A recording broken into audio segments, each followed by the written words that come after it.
ગુજરાતમાં દારૂના ધંધાથી બુટલેગરો માટે નવા કાયદાની કલમ 111 મુજબ કાયદાનો ગાળિયા કસાયો.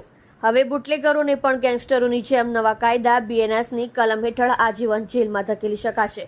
ગુજરાતમાં દારૂ મોકલનાર રાજસ્થાન ઉદયપુરના બુટલેગર મુકેશ ડાંગી સામે ઓર્ગેનાઇઝ ક્રાઇમની કલમ હેઠળ અડાલજ પોલીસ મથકમાં ગુનો નોંધાવતી સ્ટેટ મોનિટરિંગ સેલ. ગુજરાતમાં પહેલીવાર આ ગુનો નોંધાયો છે. DIG નિર્લિપ્ત રાય.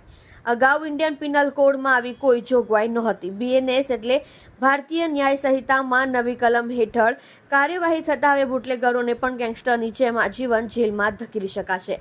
કાયદા પ્રમાણે પ્રતિબંધિત વસ્તુની હેરાફેરીમાં 10 વર્ષની અંદર એક કરતાં વધારે ચાર્જશીટ થઈ હોય છતાં આરોપી તે જ કૃત્ય ફરી કરે તો ઓર્ગેનાઇઝ્ડ ક્રાઇમ હેઠળ કાર્યવાહીનો નવો કાયદો પરવાનગી આપે છે, જેનો આ કેસમાં ઉપયોગ કરવામાં આવ્યો છે.